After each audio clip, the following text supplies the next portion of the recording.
नमो वीतरागाय नमो नमो वित्रागाय अरिहंताणं नमो मोरिहंताणं सिद्धाणं नमो नमो आयरियाणं नमो वज्रायाणं नमो लोये सव्वसाहुणं ऐसो पंचनमुक्कारो सव्वपापप्रणाशनो मंगलाणं च सव्वेसिं पडवं हवै मंगलम्। ओम नमो भगवते वासुदेवाय। ओम नमः शिवाय। जय सच्चिदानंद, जय सच्चिदानंद, जय सच्चिदानंद।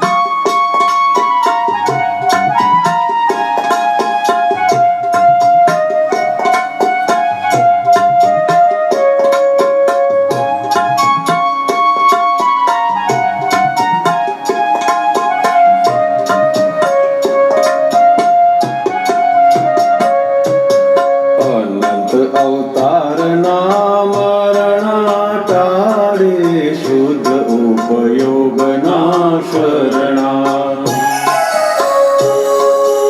अनंत अवतार नाम टाळे शुद्ध उपयोग ना शरणा।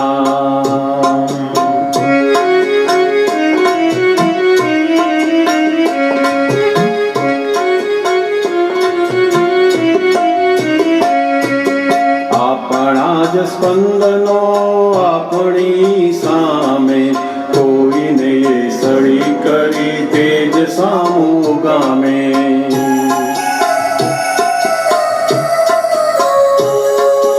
આપણા જ સ્પંદનો આપણી સામે કોઈને સળી કરી તેજ સામું ગામે। નિસ્પંદ સ્વરૂપ રમણા લાવે આંતરિક અમી ઝરણા। નિસ્પંદ સ્વરૂપ રમણા લાવે આંતરિક અમી ઝરણા।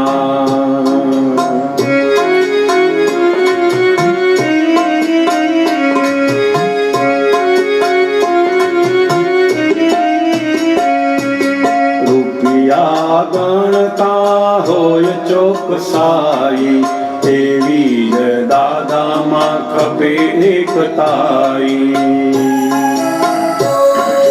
રૂપિયા ગણતા હોય ચોકસાઈ એવી જ દાદામાં ખપે એકતાઈ। અખંડ સાનિધ્ય શમણા રાખે મોક્ષ સ્વરૂપમાં ભજના। અખંડ સાનિધ્ય શમણા રાખે મોક્ષ સ્વરૂપમાં ભજના।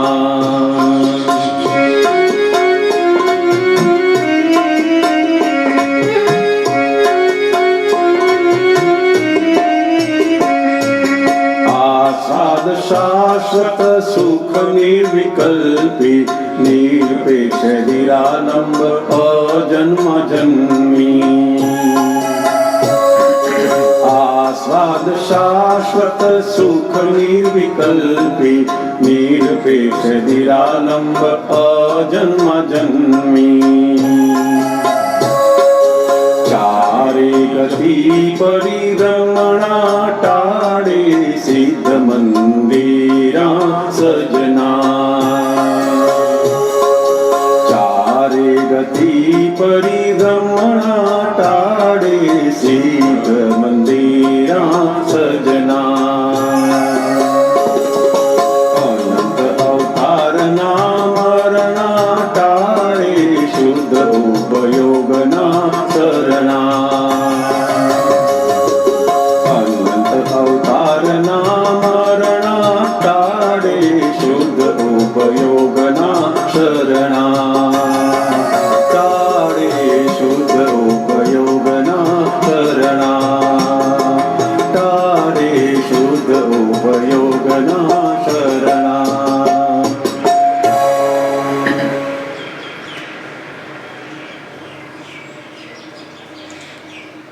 જય સચ્ચિદાનંદ.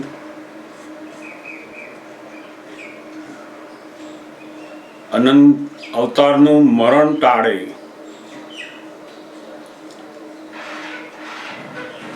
મોટા ભાગે દરેક વ્યક્તિઓ જીવન સુધારવા માટે મહેનત કરે છે.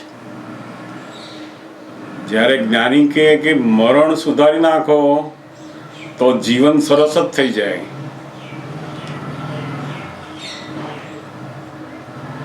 ઘણા બધા અવતારો ગયા પણ કોઈ અવતારની અંદર મરણ સુધર્યું નહોતું.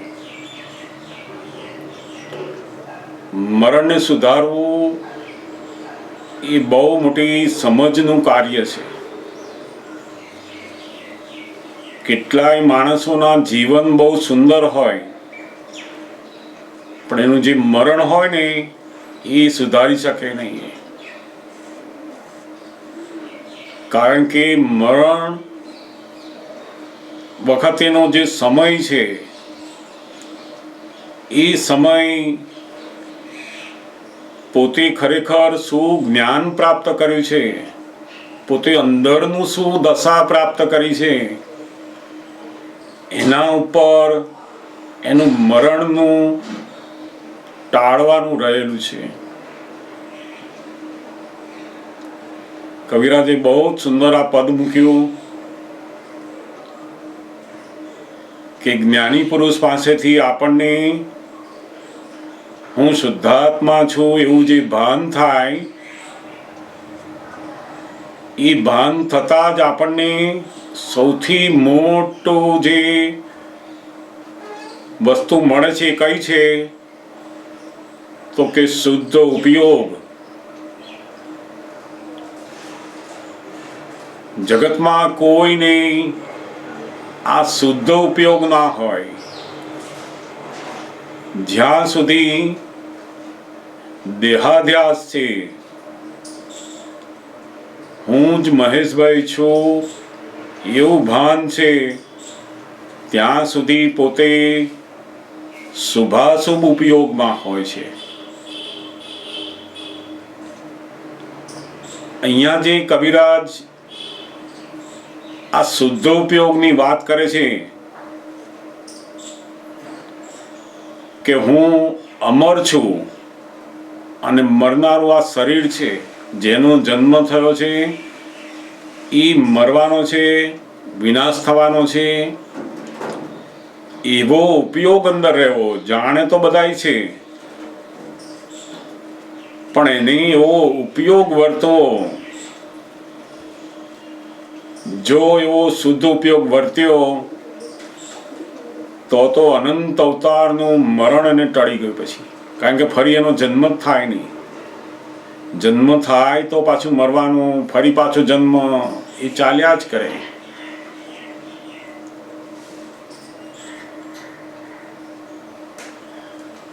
છ તત્વોમાં દરેક તત્વોની જે વિશેષતા છે પોતાના ગુણધર્મે કરીને એ તત્વોની જે ઓળખ છે એમાં જે આત્મતત્વ છે એનું સૌથી મોટું લક્ષણ બતાવ્યું ઉપયોગને. ઉપયોગ એ જીવનું બહુ મોટું લક્ષણ કર્યું છે. કોઈ પણ જીવ હોય એની અંદર આ ઉપયોગ એ એનું લક્ષણ હોય. જળ વસ્તુની અંદર ક્યારેય ઉપયોગનું લક્ષણ ના હોય. જળ અને ચેતન નું જે વિભાજન છે એની અંદર જળ વસ્તુમાં એ ક્યારેય ઉપયોગ ના હોય, જ્યારે ચેતનની અંદર ઉપયોગનું લક્ષણ જોવા મળે. એટલે જીવની ઓળખ આખી લક્ષણ એ ઉપયોગ ઉપરથી છે.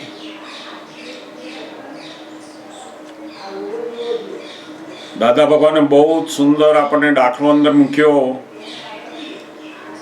કે જેમ આપણે રૂપિયાની નોટો ગણતા હોઈએ ત્યારે એની અંદર જે ચોકસાઈ છે એ ચોકસાઈને ઉપયોગ કયો છે. ગણતી વખતે એક પણ નોટ વધારે જાય નહીં. એ જે જાગૃતિ છે ત્યાં સ્થિર થયેલી હોય છે. આજુબાજુ બીજા બધા કામ ચાલતા હોય, કોઈ બોલાવતું હોય, આવતા જતા માણસો હોય, પણ એનું ધ્યાન ના હોય. એમાં એનો જે ઉપયોગ છે ક્યાં છે? પેલી નોટો ગણાઈ રહી છે એની અંદર. જાગૃતિને કોઈ એક ક્રિયાની અંદર કેન્દ્રિત કરવી, એને દાદા ભગવાન કે ઉપયોગ કહેવાય છે.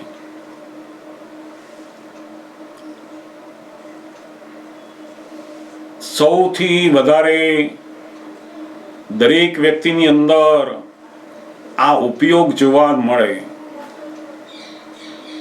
જ્યાં સુધી પોતાની શુદ્ધાત્માનું ભાન નથી થયું ત્યાં સુધી એનો શુભાશુભ ઉપયોગ હોય. રિલેટિવ વ્યવહારની અંદર બધા સારા કામ કરતો હોય, કોઈને મદદ કરતા હોય, કોઈના બે કામ કરી આપે, સારા વિચાર કરે, સારું વાંચન કરે, કોઈ ધર્મની સારી પ્રવૃત્તિઓ કરે, તો એ બધો ઉપયોગ એને શુભ ઉપયોગ કહેવાય છે. અને જે લોકો બીજાને નુકસાન કરવાના કામો કરે, બીજાને દુઃખ આપવાના કામો કરે, કોઈનું ખરાબ કરવામાં બધું સમય વાપરે, એનો એ જે ઉપયોગ છે આખો એ અશુભ ઉપયોગ છે. ઉપયોગ વગર તો કોઈ માણસ હોતો નથી. કોઈ પણ દુનિયાના દરેક માણસોની પાસે આ ઉપયોગ છે, પણ કયો છે? તો કે કેટલાકને અશુભ ઉપયોગ હોય, કેટલાકને શુભ ઉપયોગ હોય. આ બંને ઉપયોગની અંદર જ લોકો રહ્યા કરે. જ્યાં સુધી એને પોતે કોણ છે એનું ભાન થાય નહીં, પેલી ભાવ નિંદ્રા તૂટે નહીં, ત્યાં સુધી એની શુદ્ધ ઉપયોગની પ્રાપ્તિ થતી નથી. અને જો એક જ વખત આ શુદ્ધ ઉપયોગની પ્રાપ્તિ થઈ તો એના અનંત અવતારના મરણ ટળી ગયા. પછી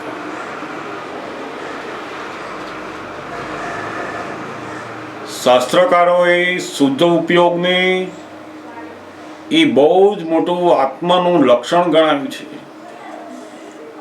આપણને શુદ્ધાત્મા પ્રાપ્ત થયો એનું સૌથી મોટું લક્ષણ શું?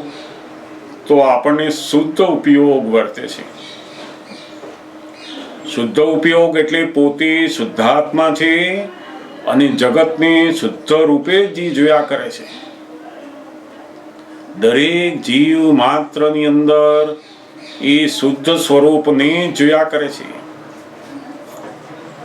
જુદા જુદા અનેક પૂતગળો હોવા છતાં પણ પોતે દ્રષ્ટિએ કરીને એક જ સ્વભાવી એને જુએ છે. એ પોતાનો શુદ્ધ ઉપયોગ છે. બધા જ વ્યક્તિઓને ઉપયોગ તો હોય ને હોય જ. જેમ શાક માર્કેટમાં જાય ને તેનો ઉપયોગ શેમાં વર્તતો હોય?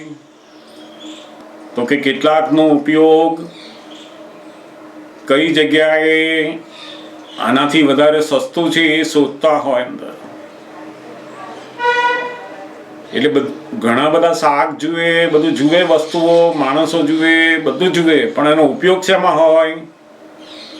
તો કે સસ્તામાં સસ્તું શાક આ કઈ છે એ શોધી નાખો.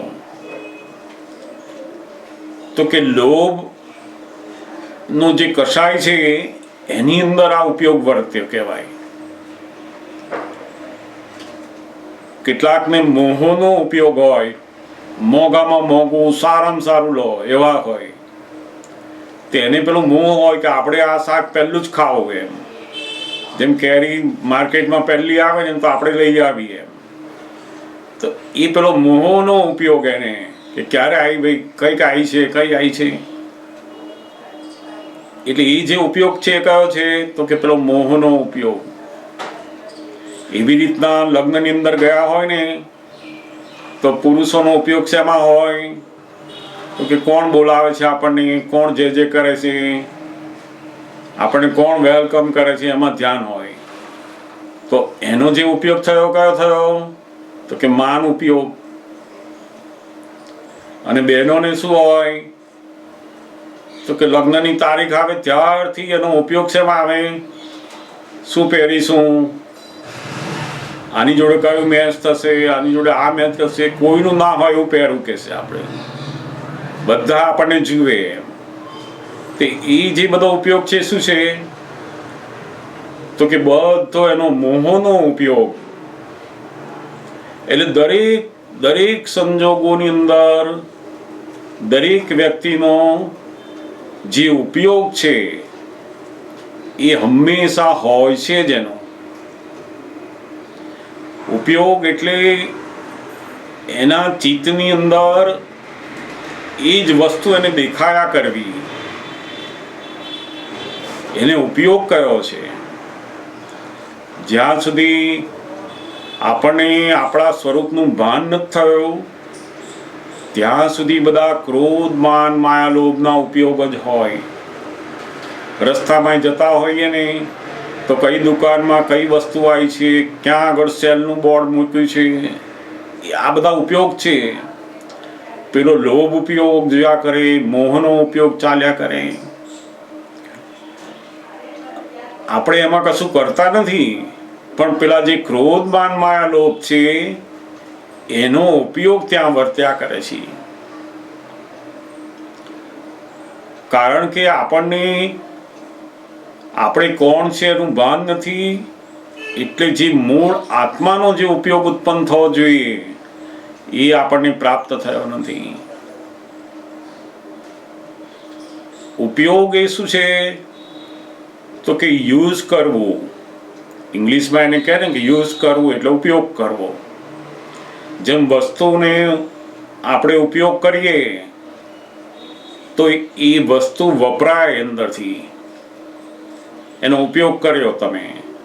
ખાવાની વસ્તુ, પહેરવાની વસ્તુ, જોવાની વસ્તુ, બધાને આંખનો ઉપયોગ કર્યો, કાનનો ઉપયોગ કર્યો, જીભનો ઉપયોગ કર્યો, બધા ઉપયોગ કર્યા. એ જે ઉપયોગ છે એમાં ક્રિયાશીલતા છે. અને દરઅસલ જે આત્માનો શુદ્ધ ઉપયોગ છે એમાં બિલકુલ ક્રિયાશીલતા નથી, સ્વાભાવિક ક્રિયાશીલતા છે એમાં. દાદા ભગવાન બહુ જ સુંદર કહેતા કે અમે તમને જે જ્ઞાન આપ્યું એની અંદર હું શુદ્ધાત્મા છું એવું ભાન થઈ ગયું તમને. અને એ ભાન થયા પછી મેં જે 5 વાક્યો આપ્યા છે હવે આજ્ઞા સ્વરૂપે, એ 5 આજ્ઞા એ શુદ્ધ ઉપયોગ માટે છે હવે. અને આ શુદ્ધ ઉપયોગથી તમે દરઅસલ આત્માના જ્ઞાન ઉપર આવશો પછી. એટલે સૌથી વધારે એમના જ્ઞાનની અંદર એક અદ્ભુત પુરુષાર્થ આપણને આપ્યો હોય તો એ આ 5 આજ્ઞાનો પુરુષાર્થ, શુદ્ધ ઉપયોગનો પુરુષાર્થ. આપણે અહીંયાથી ઘરેથી કામ માટે બહાર નીકળ્યા તો રસ્તાની અંદર જતા શું કરવું જોઈએ તો કે આપણને જે 5 વાક્યો છે એમાંનો કોઈ પણ વાક્યનો ઉપયોગ કરવાનો છે.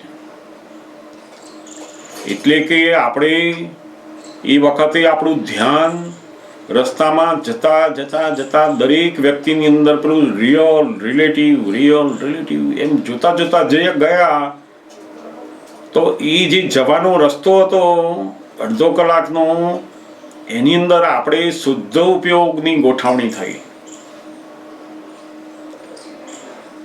આપણને જાગૃતિ મળી છે કે આ બધાની અંદર શુદ્ધાત્મા છે, વ્યવસ્થિત છે, બધી જાગૃતિ છે. પણ એ જાગૃતિને આપણે બરાબર જે કાર્ય ચાલતું હોય ત્યારે એને ગોઠવણી, એને ઉપયોગ કહેવામાં આવે છે. અને આ ઉપયોગનું જે ફળ આવે છે એ પેલું જ્ઞાતા દ્રષ્ટા પદ વાળું આવે છે. કેટલાક લોકોને બહાર નીકળ્યા હોય ને તો જોયા કરે કે આ ફલાણા ભાઈએ કેવા કપડાં પહેર્યા છે, આ ભાઈ કેવા છે, આ બેન કેવી છે, એને શું લીધું શું ના લીધું. તો આ આખો બધો એનો ઉપયોગ શેમાં ગયો? તો કે દુરુપયોગમાં ગયો. એને જે બધું જોયું એમાંનું કશું એને કંઈ કામનું નથી એમાં તો. એટલે બધો ઉપયોગ એનો કે શેમાં ગયો? દુરુપયોગમાં ગયો. દાદા ભગવાન બહુ જ સુંદર વાત કહેતા કે મનુષ્યનું જે જીવન છે હિન્દુસ્તાનની અંદર, તો મનુષ્ય જીવન શેના માટે છે? તો કે યોગ, ઉપયોગ, પરોપકારાય. હિન્દુસ્તાનનો જે મનુષ્ય છે, માણસ છે, એનો જે મન વચન કાયાનો યોગ છે એ પરોપકાર માટે જીવે તો જ એનું શ્રેષ્ઠ મનુષ્યપણાનું જીવન કહેવાય કે છે. જેમ એક ઝાડ હોય છે તે પણ પોતાનું જીવન શેના માટે જીવે છે? તો કે એના ફળ બીજાને આપે, એનું લાકડું બીજાને આપે, એના ફૂલ બીજાને આપે છે, એનો છાંયો બીજાને આપે છે. આખું જીવન બીજાને ઉપયોગી થાય એવું જીવે છે. માણસ એકલા જ પોતાના માટે જીવે છે. કારણ કે એના જે ક્રોધ માન માયા લોભ છે ને એની અંદર મારું શું, મને શું, બસ. વાસ્તવમાં સાચું જીવન જ યોગ, ઉપયોગ, પરોપકારાય, પોતાના મન વચન કાયાનો યોગ અને પોતાનું જે ધ્યાન એ હંમેશા પરોપકારાય એટલે બીજાના ભલા માટે કંઈક વપરાય. પોતાનું શરીર, પોતાની વાણી, પોતાનું મન, અને એ સાચું જીવન કહેવાય છે. આજના સમયમાં તો કેવું થઈ ગયું છે તો કે મનુષ્ય જીવનનો ધ્યેય જ નક્કી નથી. ધ્યેય વગરના જીવનની અંદર તો ઉપયોગ જ શું રહે? જીવનનો કોઈ પણ પ્રકારનો ધ્યેય ના હોય એ જીવન તો કેવું કહેવાય? જેમ બસની અંદર મુસાફરી કરે પણ કઈ જગ્યાએ જવાનું, કયા સ્ટેશને એ જ નક્કી ના હોય. તે કંડક્ટરની માફક પછી રોજ જવાનું ખરું બસમાં, પણ કોઈ મુકામ કશોય નહીં. તે નરી મુસાફરી કર્યા કરે. આજના સમયમાં સૌથી વધારે માણસ પોતાનો જે ઉપયોગ છે એ લોકોનું જોઈ મૂકે છે. બસ જગતે જેમાં સુખ માન્યા છે એમાં આપણે સુખ માનીએ છીએ, અને આપણો બધો ઉપયોગ એ આખો આ જગતના જે બધા મોહની અંદર, લોભની અંદર, માનની અંદર જ પૂરા કરીએ છીએ. માણસ આ ક્રોધ માન માયા લોભના લીધે જે સંજોગો પ્રાપ્ત થયા છે એને સારી રીતે આનંદપૂર્વક એનો ઉપયોગ પણ નથી કરી શકતા. કેટલી મહેનત કરીને સરસ બંગલો બનાવ્યો હોય, નવો એકદમ ફર્સ્ટ ક્લાસ બેડ મંખાયો હોય, એસી ચાલતું હોય, પણ માણસ સૂઈ ગયો હોય તો એનું સુખ ભોગવનારા તો બહુ જ ઓછા લોકો. આટલા સુખો ઉત્પન્ન કર્યા એને છતાંય સુખને ભોગવી શકતો નથી, કારણ કે એનો જે ઉપયોગ છે પેલો એ આ ક્રોધ માન માયા લોભની અંદર એટલો બધો છે કે એની સંજોગોની અંદર જે સુખ મળ્યા છે એનો પણ આનંદ લઈ શકતો નથી. એટલે લોભ શું કરે છે તો કે આ જે સુખ મળેલા હોય એની અંદર એનો ઉપયોગના બદલે હવે આનાથી આનું કેમ વધારું, મારો ધંધો હજુ આનાથી કેમ વધારું, હજુ આમ કેમ વધારું, તો આખી રાત એમ જ ધ્યાનમાં જાય. એના લોભનો જે ઉપયોગ છે એ એને પ્રાપ્ત બધા સુખોને પણ માણી શકવા દેતો નથી. એટલે દાદા ભગવાન બહુ સુંદર આ ઉપયોગની જે સમજ આપે છે કે આખું જગત એ આ ક્રોધ માન માયા લોભના ઉપયોગમાં જ હોય છે. જેમ ઘરની અંદર નાનો બાળક હોય ને જો એનાથી ગ્લાસ તૂટી ગયો તો એને કશી અસર ના થાય, કારણ કે એને આ ગ્લાસની કિંમત, ગ્લાસ તૂટી જવું એટલે શું, એની જાગૃતિ બિલકુલ નથી એને. અને મોટા માણસ હોય ઘરની અંદર એને તરત જ એની જાગૃતિ ઊભી થાય કે આ મોંઘો ગ્લાસ હતો ને આ છોકરાઓને ક્યાં આપ્યો તમે, છોકરાઓને અપાય નહીં, તો એ કેટલી કચકચ કરે. તો એ જે પેલી લોભની જાગૃતિ છે ને એનો ઉપયોગ ત્યાં આવ્યો એટલે એ કચકચ શરૂ કરી ત્યાં એને. બાળકને તો આ વ્યવહારની જાગૃતિ પણ ના હોય એટલે એને તો કશું ના થાય, પણ જેમ જેમ મોટો થાય ને અને બુદ્ધિ વધતી જાય એમ પેલી વ્યવહારની બધી જાગૃતિ, ક્રોધ માન માયા લોભની જાગૃતિ ઊભી થાય છે. અને એ જાગૃતિ એને દરેક સંજોગોમાં ઉપયોગ સ્વરૂપે ખુલ્લી થાય છે. પછી એથી આગળ જેમ જાગૃતિ ઉત્પન્ન થાય ત્યાર પછી એને સાચા સુખની શોધ થાય. પછી આ જગતના દરેક સુખોની અંદર પણ દુઃખ લાગે ત્યારે તો બહુ મોટી વ્યવહારની જાગૃતિ એને ઊભી થઈ કહેવાય. કેટલાક માણસોને આત્મજ્ઞાન મળ્યું હોય છતાં પણ વ્યવહારની જાગૃતિ ના હોય તો ઘણીવાર બધા જાત જાતના પ્રશ્નો ઊભા થાય. જ્ઞાન જાગૃતિ, જ્ઞાન ઉપયોગની સાથે સાથે પેલી વ્યવહારની જાગૃતિ પણ ખૂબ જ જરૂરી હોય છે. જો વ્યવહારની જાગૃતિમાં ના હોય તો બધા રોજના પ્રશ્નો બધા ઊભા થયા જ કરે. એક દિવસ આજે કામ બતાવ્યું કે આમ કરવાનું, પાછું બીજે દિવસે ભૂલી જાય, ત્રીજે દિવસ ભૂલી જાય, રોજ રોજ બતાવો ભૂલી જાય. કેમ તો કે વ્યવહારની જાગૃતિ જ નથી. અને પછી જેને વ્યવહારની જાગૃતિ નથી એને પેલી આત્માની જાગૃતિ અને એના ઉપયોગની વાતો કરીએ તો બહુ કામ જ લાગે નહીં એને.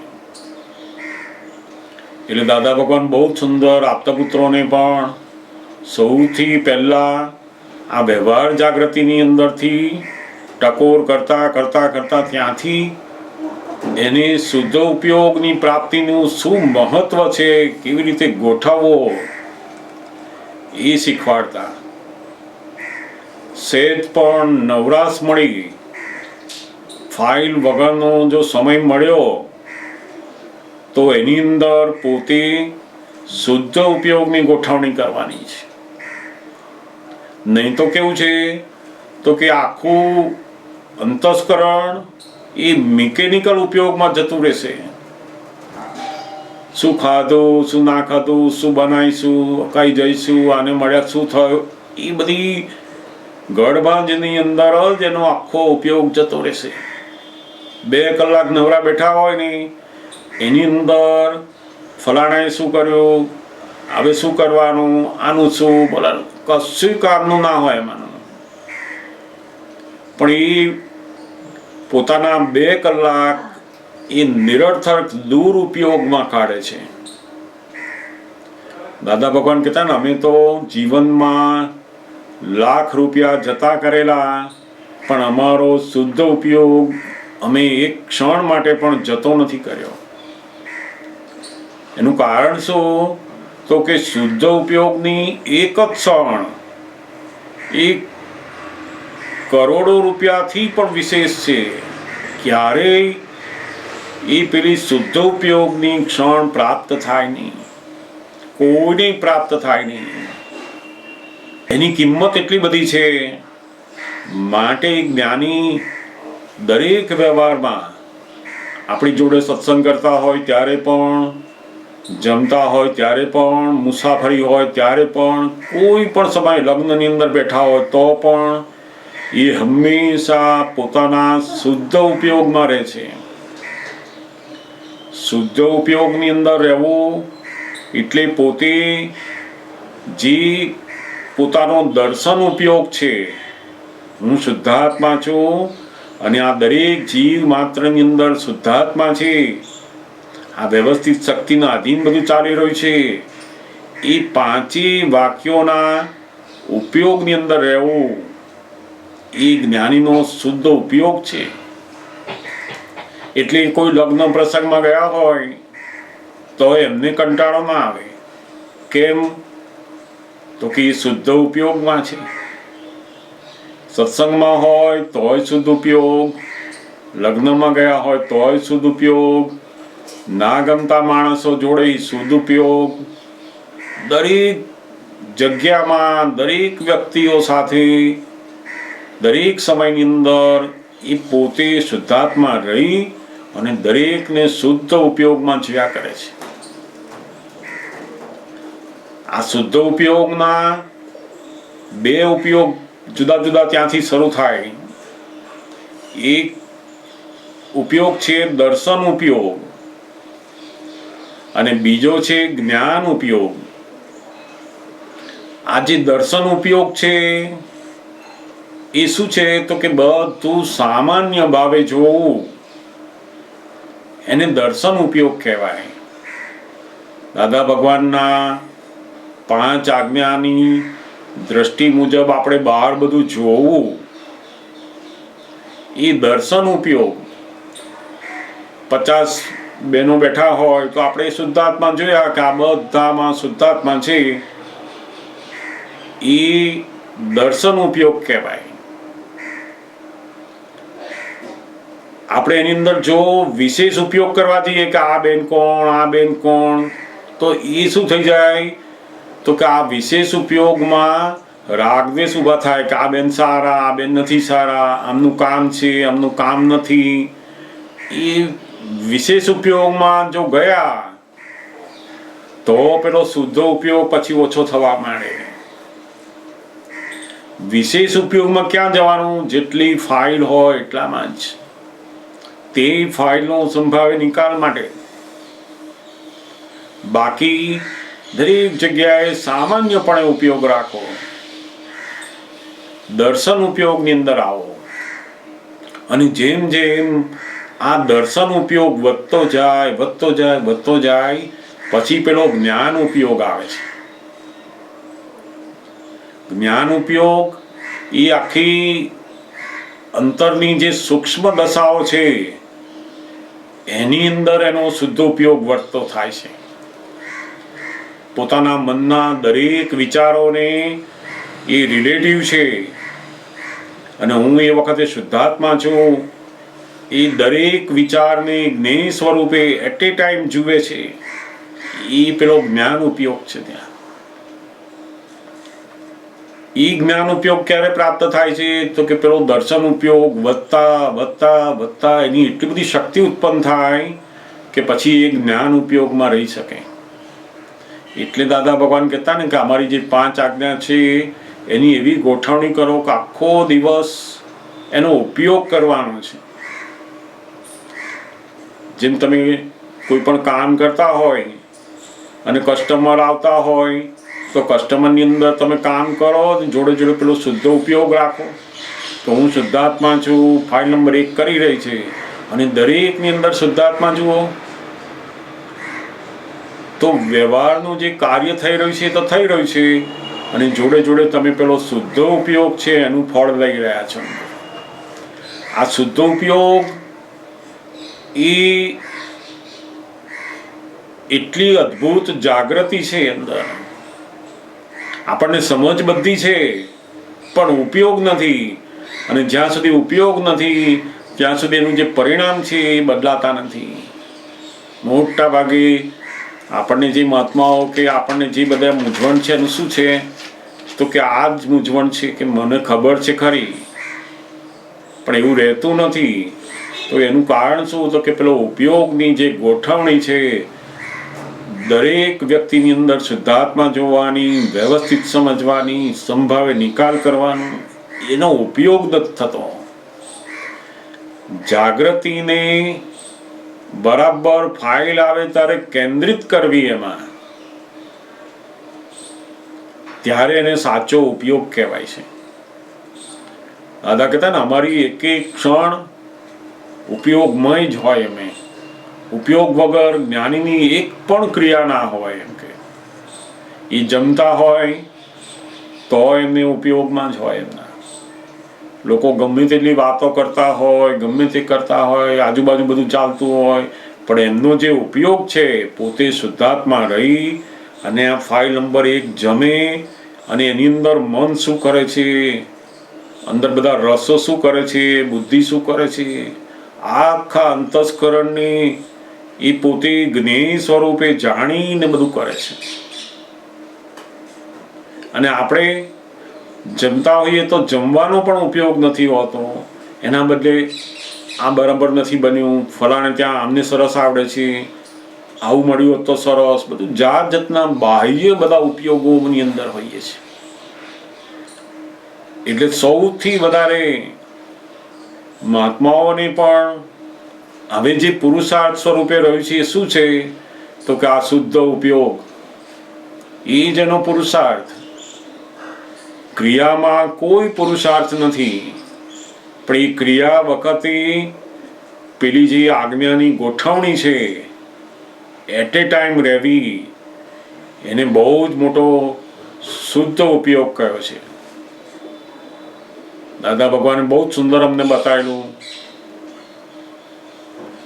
કે જેમ એક મધર હોય અને પોતાના 6 મહિનાનું બાળક હોય, તો એ ગમે તે કામ કરતી હોય એની મધર, એનું બાળકને આમ સુવાડ્યું હોય, કોઈ જગ્યાએ બેસાડ્યું હોય અને એ કામ કરતી હોય, તો મધરનું ધ્યાન શેમાં હોય, તો કે એના બાળકની અંદર જ હોય.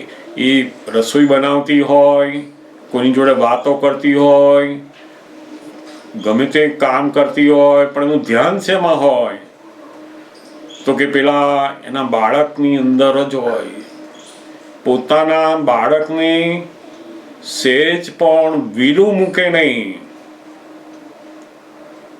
આ જે વીલો નહીં મૂકવું એટલે શું, તો કે આપણે અંદર એનો ઉપયોગ વર્તો. એવું દાદા ભગવાને અમને લોકોને શીખવાડ્યું કે તમારે આત્માને સહેજ પણ વીલો મૂકવાનો નહીં. જો આ તમને આવડી ગયો તો બહુ જ સુંદર આ શુદ્ધ ઉપયોગ જબરદસ્ત રહેતો થઈ ગયો. તમે ખાઓ, પીવો, બોલો, ગમે ત્યાં જવાનું આવે, બધાની અંદર આત્માને વીલો મૂકવાનો નહીં.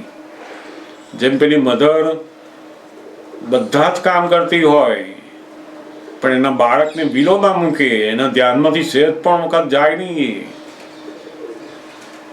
આપણને ખબર છે કે ગામડાની અંદર, ઇન્ડિયાની અંદર તો જ્યારે માથા ઉપર 3 બેડા પાણી ભરીને બહેનો જતી, માથા ઉપર 3 બેડા મૂક્યા હોય પાણી ભરેલા, અને બંને હાથ છૂટા પાછા, અને એ લોકો ચાલતા હોય, વાતો કરતા હોય, બોલતા હોય, બધું કરતા, પણ ધ્યાન શેમાં હોય એનું ઉપરનું એક પણ માટલું નીચે પડે નહીં. ગમે તે લોકો ખાડા ટેકરા આવે નીચે, એ ચાલતા હોય પણ એનો ઉપયોગ પેલાની અંદર જ હોય.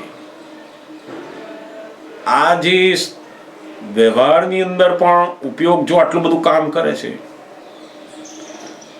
તો કે એવો જ ઉપયોગ જો આ શુદ્ધાત્માની અંદર આવ્યો, 5 આજ્ઞાની અંદર આવ્યો, તો એનું અદ્ભુત પરિણામ, તો કે એનું શું પરિણામ છે? તો કે બધા કર્મોને એ બીજ વગરના કરી નાખે છે. શુદ્ધ ઉપયોગી એને જ ક્ષમતા વર્તે. આ ક્ષમતા એ આ શુદ્ધ ઉપયોગનું પરિણામ છે. પછી એટલે જ બહુ સુંદર શાસ્ત્રકારોએ પણ કહ્યું કે શુદ્ધ ઉપયોગી ક્ષમતાધારી જ્ઞાન ધ્યાન મનોહારી કર્મ કલંકો દૂર નિવારી શિવ વરે શિવ નારી રે. જ્ઞાની પુરુષની સ્થિતિ કેવી છે? તો કે નિરંતર શુદ્ધ ઉપયોગ, નિરંતર શુદ્ધ ઉપયોગ. એ કહેતા નહીં કે અમારો એક્સિડન્ટ થયો ને એ સમયે અમારો એક ક્ષણ વાર જ અમે ઉપયોગ ચૂક્યા છે, એ સિવાય અમે ઉપયોગ જ નથી ચૂક્યા.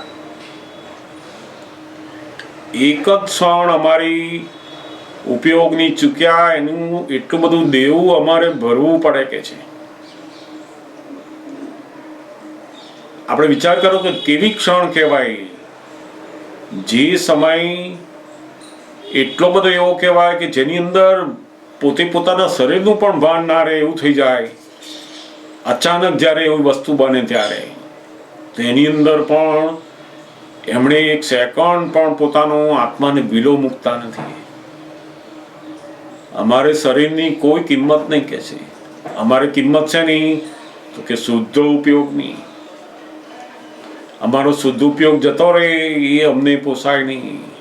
અમારી સૌથી મોટી ખોટ કઈ? તો કે અમારો ઉપયોગ જાય. એમને સત્સંગની કિંમત નહીં, એમની વાણીની કિંમત, કશાયની કિંમત નહીં, શુદ્ધ ઉપયોગની કિંમત. અને શુદ્ધ ઉપયોગ હેતુ એ જ બીજા બધા સાધનો વાપરવા એ જ સાચા સત સાધનો છે.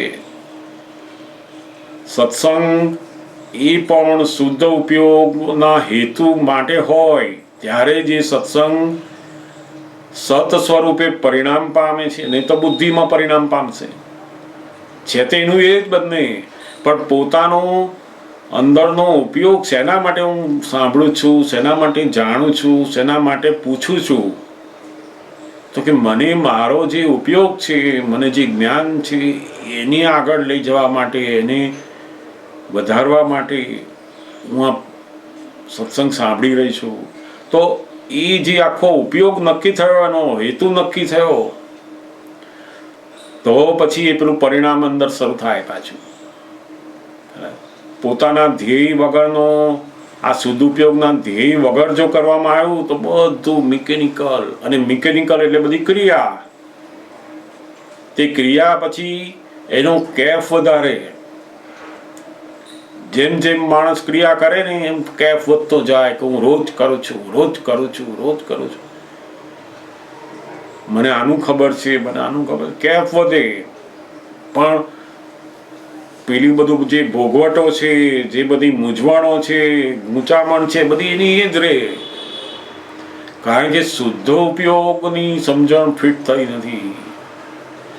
જેમ જેમ એની શુદ્ધ ઉપયોગની બરાબર સમજ પડે અને પોતે પોતાના જીવન વ્યવહારમાં એને ગોઠવણી મૂકે કે મારે રોજ જે આ શુદ્ધ ઉપયોગની હવે ગોઠવણી કરવાની. સવારથી ઉઠ્યા ત્યારથી પોતે શુદ્ધાત્મા જોવું, આ વ્યવસ્થિત શું કરાવે છે એને જોયા કરવું. મનના વિચારો આવતા હોય એ મનના વિચારોને જ્ઞેય સ્વરૂપે જોવું. આ બધો શુદ્ધ ઉપયોગ છે. એ શુદ્ધ ઉપયોગમાં આ જુદા જુદા બધા સાધનો પછી લીધા કે પ્રતિક્રમણ કરો, નમસ્કાર વિધિ, નવકર્મો, ત્રિમંત્રો બોલો. તે બોલવાનું કેવી રીતે? તો કે પોતે શુદ્ધાત્મા ફાઇલ નંબર 1 બોલે અને એ બોલતી વખતે પેલા અક્ષર વંચાય. એટલે આ શુદ્ધ ઉપયોગ એ પેલા અશુદ્ધ ચિત્તને શુદ્ધ બનાવતું જાય છે. અને જેટલું ચિત્ત શુદ્ધ બન્યું એટલું એનું દર્શન, એનું જ્ઞાન એ શુદ્ધ થયું કહેવાય. ચિત્તનો મતલબ જ છે કે જ્ઞાન અને દર્શન. અને એ દર્શન શુદ્ધ થતા થતા થતા પેલું જ્ઞાન પણ શુદ્ધ બનતું જાય છે. જેમ જેમ આ શુદ્ધ ઉપયોગ વધારે વધતો થયો એમ એના બધા કર્મો ભસ્મીભૂત થવા માંડે છે. હવે દાદા ભગવાને આપણને જે જ્ઞાન વિધિ આપી એમાં જે વરાળ રૂપે જે કર્મો હતા, એટલે કે આપણને હું શુદ્ધાત્મા છું એવું લક્ષ બેસવામાં જે અંતરાય રૂપ હતા કર્મો એ એમણે કાઢી આપ્યા. બાકીના જે બરફ રૂપે અને પાણી રૂપે જે કર્મો રહ્યા, ભોગવે છૂટકો એવા રહ્યા, એ કર્મો માટે આપણને આ શુદ્ધ ઉપયોગ આપ્યો છે. અને એ શુદ્ધ ઉપયોગથી આ બધા કર્મો ભસ્મીભૂત થઈ જશે. આપણે બાળપણમાં ઘણીવાર એક રમત રમતા હતા. પહેલા ઘણીવાર સ્કૂલની અંદર પણ એવું શીખવાડતા, જેમ બિલોડી કાચ આવે એને આપણે આમ જોઈએ ને તો આમ બધું મોટું દેખાય.